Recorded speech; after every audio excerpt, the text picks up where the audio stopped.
He is Jalen Rose. What up, Doe? I'm David Jacoby. And on the cool check-in. Together we're Jalen Jacoby. What is it that we do? Give the people what they want. Well, the people are not getting what they want, stuck at home during the quarantine, but we will always give the people what they want every single day here on Jalen Jacoby. And LeBron James had a video conference call, just like all of us, just like my 6-year-old son. We're all having video conference calls nowadays. And here's what LeBron said about the future of the season and his feelings. Let's listen to the king. We want to continue to be in communication and see what possible ways we can get back going. And obviously, the number one thing is the safety and the well-being of all of us here in America first, and getting this pandemic under control. I believe once that's under control and they allow us to resume some type of activity, I would love to get the season back going. If it's in one single isolated destination like this Las Vegas or somewhere else that can, hold us and keep us in the best possible chance to be safe, then those conversations will be had. Will there be another game this year with NBA fans in the stands? I don't know, but I truly hope so. So you listen to Steve Kerr, he's like, the Warriors not playing any more basketball. We're not playing more basketball. You listen to LeBron James, he's like, oh, I wouldn't get any closure. Yeah, that sounds like a man that really wants to finish this season. Eddie, why do you think he's so motivated to, finish this season? 17th year, he's in his 30s. They have the best record in the West. First year playing with Anthony Davis. There's always uncertainty with the other guys as well. KCP, Danny Green, Bradley, Rondo. Are they going to give Kuzma a long-term deal?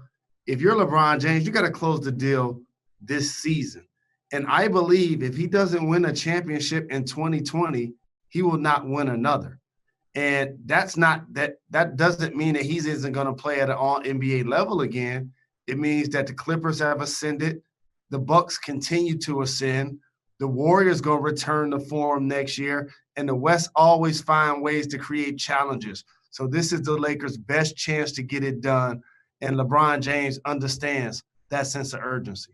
Well, I'm a little more bullish about the Lakers' future than you are. I think that they have so many people on one-year deals that they can sort of remix the roster as they have for the past couple of years since they've had LeBron. But about this particular season, I do think that some way, somehow, they will name a champion. And I think that it will likely happen in isolation. It will likely happen without fans. But I, like LeBron, think that it just seems like they should do whatever it takes, even if that means pushing the NBA Finals into the fall. Even if it means something like that, they should do whatever it takes to finish this season and let the reverberations sort of course correct themselves over the next few years if they're stuck on this calendar that they currently have. It doesn't take a brain surgeon to realize between now and if you can start an NFL season on time in early September, or even end an NBA season in September or October, the mass public isn't going to be comfortable going to sporting events with 20,000 people. Concerts, basketball games, or whatever. So in 2020, everyone needs to be relegated to the fact and understand, in particular in the NBA, if some regular season and or postseason games get played, they will be without fans. So be ready for that reality. LeBron also said something else that I think was overlooked during this weird Zoom call like we all have with our friends that he had, is this. He said that he was wrong. The Lakers actually came together this year faster and with less sort of a growing pains than he expected. I kind of feel the same way. I thought they'd be a little turbulent. If you remember when he first started in Miami, when he first started in Cleveland, they had sort of returning Cleveland, obviously. They had some slow starts, but this team has been hitting all season. What do you think about his assessment of the season so far for the Lakers? Well, I think it's accurate. I was fortunate enough to be in the building when they beat Milwaukee that Friday, the weekend before the season was obviously canceled or postponed. Played really well against that team, got a win, split the season series, played great defense against the Greek Freak individually, even did a couple of strong post moves on him. And also the Greek Freak got injured, which means LeBron was definitely ascending in an MVP conversation. Good point. After this weekend, especially on this Sunday's game, where they also beat the Clippers and their team played well. If you were doing NCAA rankings and woke up on Monday, they would have been the number one ranked team. But now all of a sudden you give all of these squads weeks and weeks to get healthy and to get rested. That still benefits everybody else as well. And so the best players are just going to be healthy. They're still going to be the top performers. And I still feel like the younger squads dominated by players that aren't at LeBron James' age in the league is going to give them an advantage.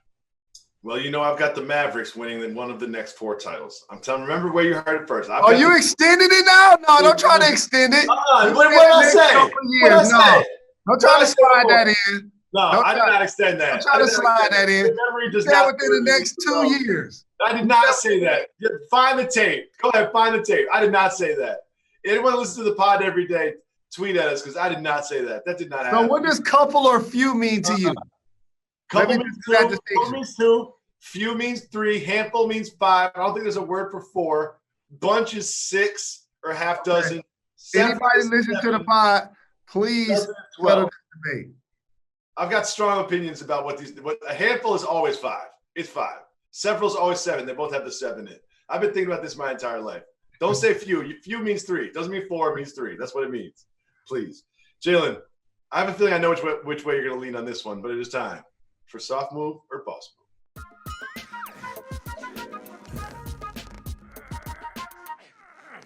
Todd Gurley has found himself Todd Gurley has found himself traded from the Rams, and he's also found himself commenting on some erotic IG Live performances. And he also found himself on Twitter tweeting this about the Los Angeles Rams. Rams NFL past due, send me my money ASAP. Jalen, soft move or boss move? Going straight to social media to try to get your money like you're 50 Cent when you're talking about a star running back and an NFL franchise. This is a boss move, and it wasn't just him. Also, Clay Matthews, I think, is trying to collect his bread. And I think one of the things that both of those guys have accomplished, have in common besides being really accomplished, is that they both aren't going to be on the squad anymore. So it's almost like, now I'm leaving the team and you want me to chase my bread. I feel like that's just unprofessional by the Rams, especially when they have one of the richest owners in the world. Well, it's also, if it's business as usual, this is not business as usual. And you've seen that there's been pay cuts, not just in sports, but all across most industries. People, the unemployment sky high. Like if a franchise, if a corporation owes you your money, now is the time to collect, because most corporations are not going to be flourishing during the quarantine and after. Jalen, I saw today the list of participants in the NBA's horse isolation contest. And there's a couple names in there that I want to discuss with you, because we knew that CP3 and Trae Young were going to be involved. Your guy, Zach LaVine. We got Mike Conley Jr. We got Allie Quigley and Tamika Catchings. Shout out to Tamika Catchings, one of the best to ever do it. And your colleagues, our colleagues, Paul Pierce the Truth and Chauncey Billups. Jalen, talk to me about your guys. What are your Countdown brothers doing getting mixed up in this? Chauncey was an initial member of the Big Three. He probably played 20% of the games over his first couple of years. Paul Pierce is actively considering coming back to the Big Three because they're going to quarantine in LA. Mm-hmm. These guys have desire, Jacoby. They have work ethic. They have discipline. They have game. They're the opposite of me. I'm lazy. I got that email. The same email. I got it. Oh, yeah? NBA talent. Who wants to participate in horse? And you know what I initially said? Yeah. No, you didn't. No, you I'm didn't. like, yeah. No, Jalen, I've seen you hoop. Yeah. I've seen you hoop. You don't have it anymore. Don't do that. And then I looked at the fine print. As your brother, I wouldn't let you do that. I wouldn't let you do that. And then I saw all of the things that was going to come with it. I was like, I need to hit the brakes. That sounds like work. And initially, press appearances. I was like, wait a minute. On TV, I was considering it if I thought it was going to be on social. I was like, yeah, okay. When I saw it was going to be on TV, I'm like, not going to be able to do it. So I'm rooting for Chauncey. I'm rooting for Paul. Those my brothers. Mike Conley getting out in the first round. Remember, Tamika Catchings ain't having it. First round, Mike Conley. You my dog. He first round.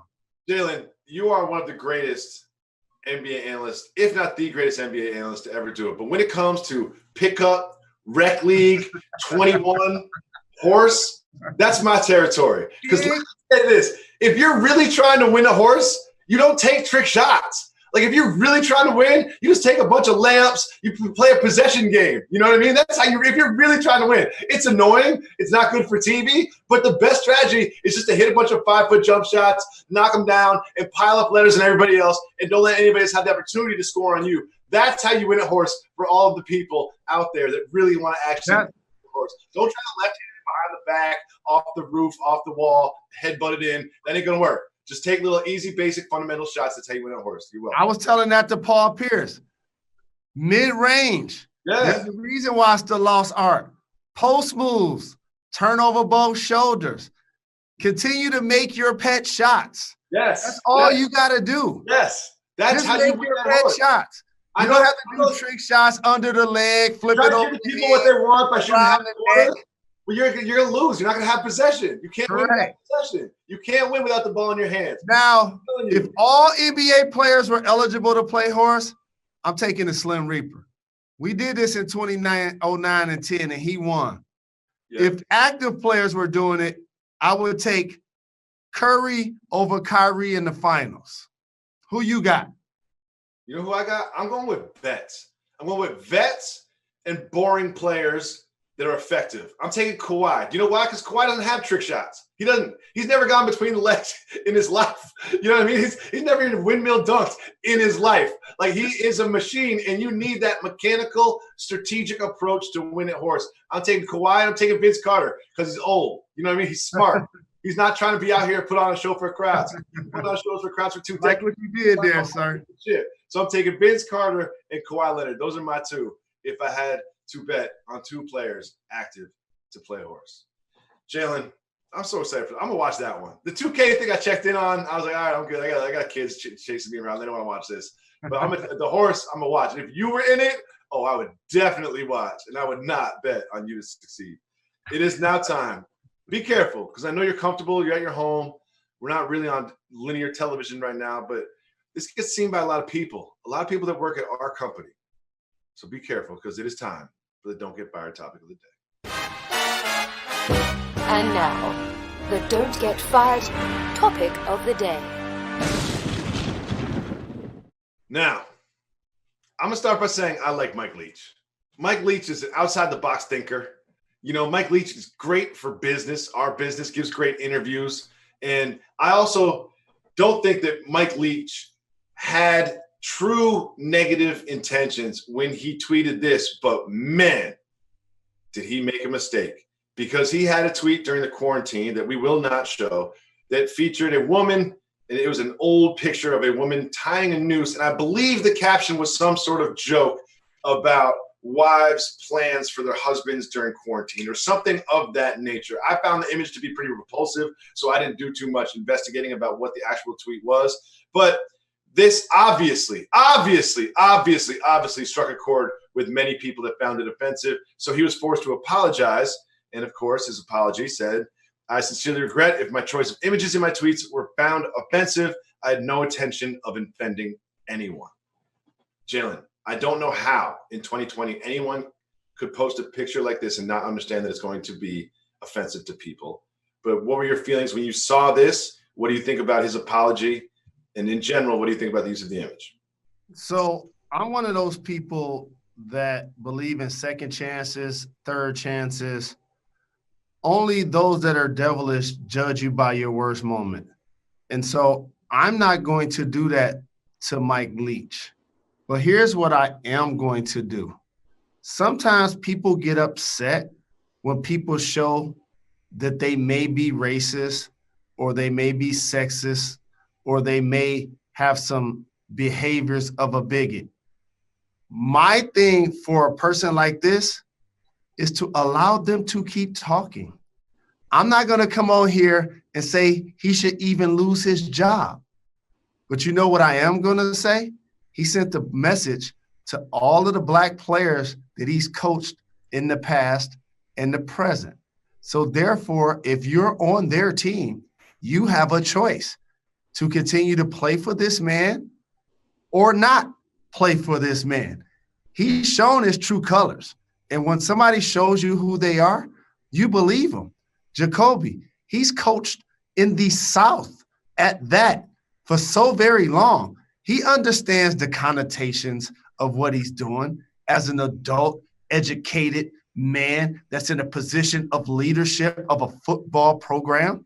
And since he's considered that elite at what he does, and their football team has stunk anyway, which is why they hired him, I wouldn't still call for him to lose his job.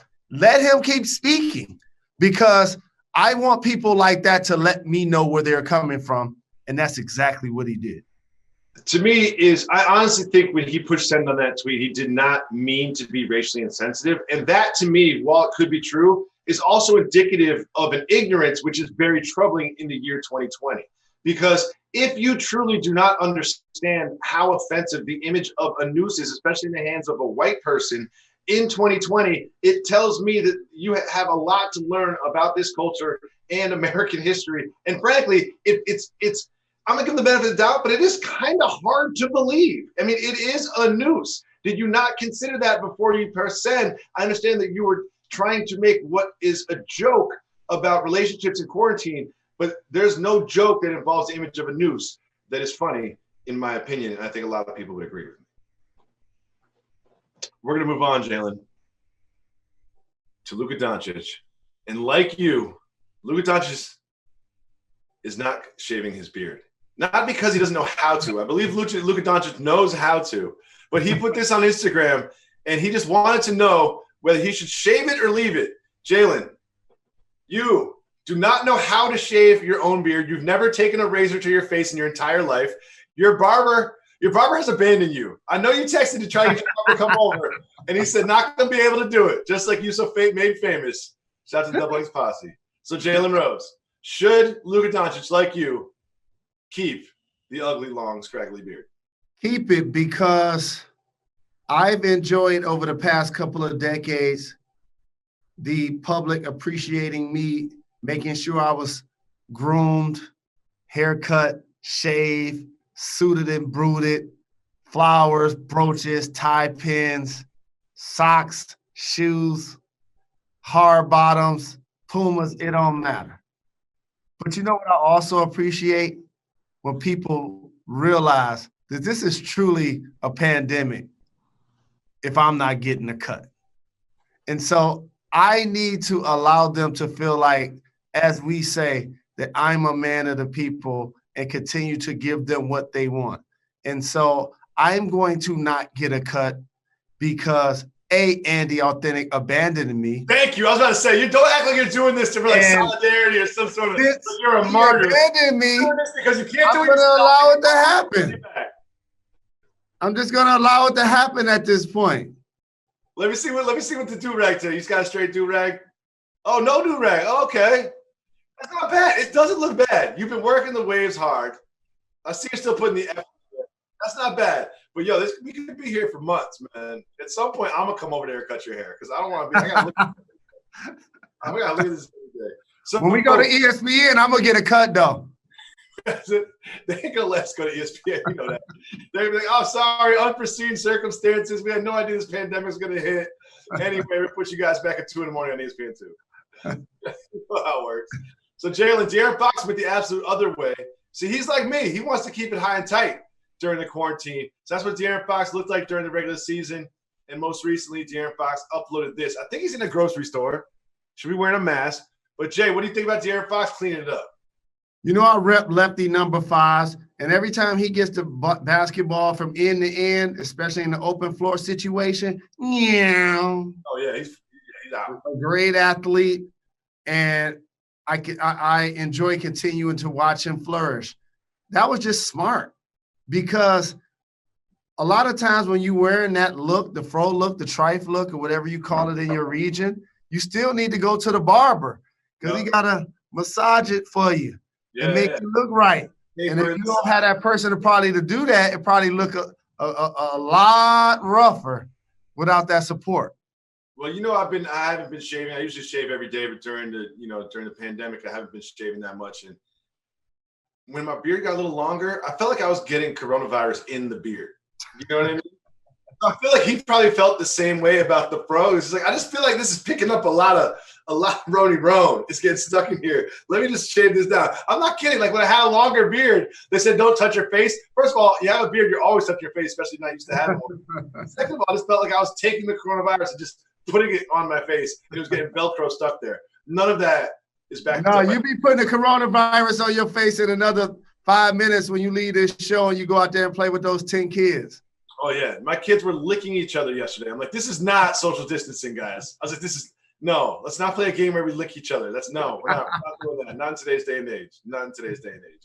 Well, every once in a while, there's some video on the internet that me and Jalen really need to break down in great detail. And Jalen has not seen this video. It comes from a woman in New Zealand who is also dealing with the lack of a barber like Jalen Rose, and she took matters very much into her own hands. It's time Jalen and I go to the table.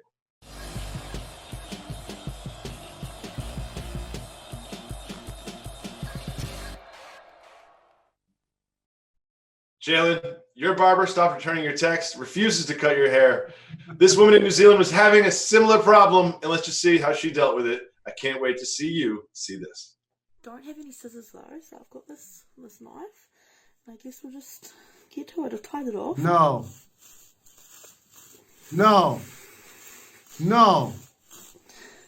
Guys. No. Oh, yes. That is my hair. Let's just see. Bill. No. This is what Jalen did throughout the entire video. No. She took the kitchen knife, like the bread loaf kitchen knife, the serrated one, and just chopped through the hair and then took some clippers to it. You know what? That didn't come out so bad. I'm going to say upgrade. I'm going to say her hair looks better after than before. I'm with that move. I support this. This to me is a boss move. That, you know what?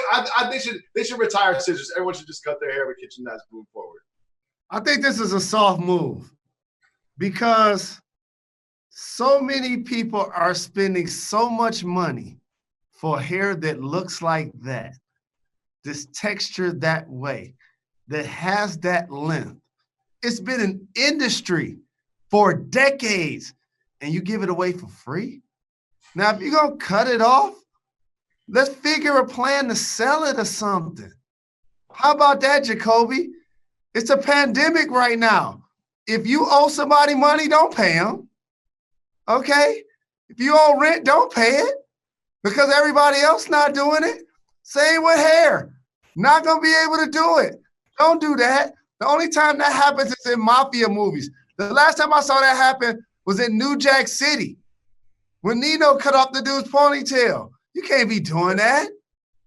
I forgot about that. It's a great reference. I support this. I will only be cutting my hair with a kitchen knife moving forward for the rest of the pandemic. And of course, I'm lying. But at least she took matters in her own hands, something my co-host has never done and will never do. Never, ever cut his own hair or put a razor to his own face. That is when you know that you are rich. Jalen, don't get fired. But Instagram Live, some place that you can find Jalen Jacoby every single day, right around 3:30 on Jalen's Instagram account. Has been very popular during this pandemic. We're all sort of reaching out to each other socially, FaceTime, Zoom meetings, house party, and IG Live is another way to sort of interact with people, connect with people in real time, as many of us are alone in our homes or stuck with our families, like myself. And Jalen, Lil Yachty is no different. Lil Yachty's on his IG Live, and he was interacting with some of his fans, and he offered to Venmo or Cash App a fan $500 if they would drink their own urine. And that is exactly what happened. Jalen Rose, look at you. You can't even take it. Jalen, how much would Lil Yachty have to pay you for you to drink your own urine? That just disgusts me because I was enthusiastic after the Mike Leach topic, setting both of our cultures forward 25 years. And then I just saw the young lady cutting her hair and set your culture back 25 years. Now I'm seeing this, setting my culture back 25 years. I'm just disgusted by this for so many reasons. Like, there's so many other ways you can offer to give somebody $500 Yeah. They can humiliate themselves via the internet. We got record high unemployment rates. We got people out there that really need that $500. Don't give it to the person that's willing to drink their on the ground. You know, don't do that. Don't do that. Give back to the community the little boozy way. You know, that's just nasty, disgusting. But in this climate, I'm not judging people doing what they got to do. But Jay, you know I'm gonna ask because I've got a number. Everything's got a number. There's a number on everything. I will drink a cup of my own urine for a certain dollar amount. I'm gonna think of mine. You think of yours, and then we'll exchange them. Cash, tax-free. $1 less, I won't do it. $1 more, I will. My number is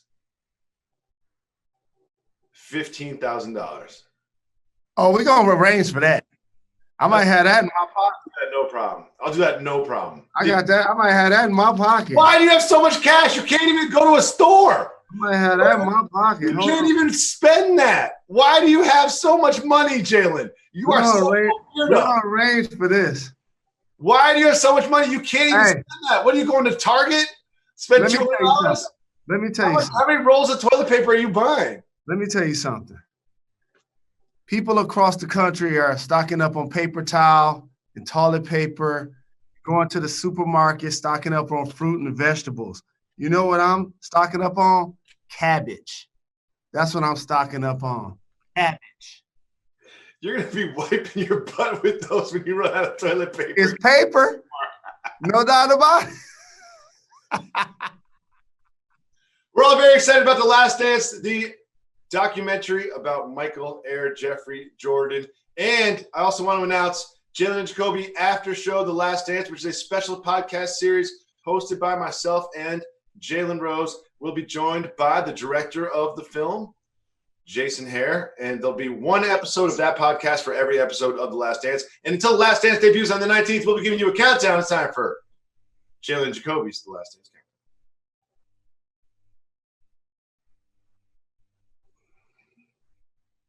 So The Last Dance focuses on one of Michael Jordan's championship years, but not every one of his years were championship years. He also played for the Washington Wizards. You remember those years? Jalen Rose, you scored some points on Michael Jordan during those years. And Jerry Stackhouse was on that team. And Stackhouse recently said this about that experience, quote, "Honestly, I wish I never played in Washington. And for a number of reasons, I felt we were on our way in Detroit before I got traded there. It was really challenging to be able to be in a situation with an idol who was this particular point. I felt like I was a better player." Jalen, we've had this show for about a decade. You've brought up that Jordan on the Wizards was a different animal. What was your impression of Michael Jordan in a Wizards uniform? Oh, in a vacuum, both of those great Carolina players and obviously Jordan, the GOAT to ever do it, Stack put in work for my Detroit Pistons. I remember him scoring 50 against the Bulls, being guarded by Scottie Pippen, if I'm not mistaken. And so as somebody that was in the league at that time and saw Stack get traded from the Pistons to the Wizards, that season, as a talented performer, he was, quote unquote, better than Michael Jordan. But that was MJ's farewell tour. And so based on that, if you got a guy that's still going to average 20 at that point of his career and be willing to play all 82 games, and the lights, camera, action is here to see him, he's going to be getting the opportunities. And you know what else they did to Michael Jordan? They pulled the rug from under him, Jacoby. Because like Kevin Garnett, who doesn't like snake-like behavior with Glenn Taylor, especially when somebody offers you ownership in a handshake agreement and you don't do it. Same thing with the Washington Wizards. Michael Jordan cashed in his stake in ownership to play because he thought he was getting it back. No shots of people in Charlotte, but it's different owning a team in Washington, D.C., the nation's capital. Mm-hmm. And so when that didn't happen, that's what led to him being out in Washington and locking arms with Bob Johnson in Charlotte, initially with the Bobcats as a minority owner, now with the Hornets as a majority owner. Jalen, I just want to say I can't wait to do this podcast series with you. It's going to be great. Every single episode will be an accompanying podcast. It's Jalen Jacoby After Show, The Last Dance. Watch the documentary. Listen to our podcast afterwards, because on April 19th, Michael Jordan and basketball, as you know it, will change forever. I cannot wait. We'll be back tomorrow. Why is that, Jalen Rose? We're not done. We're not done. We're not done.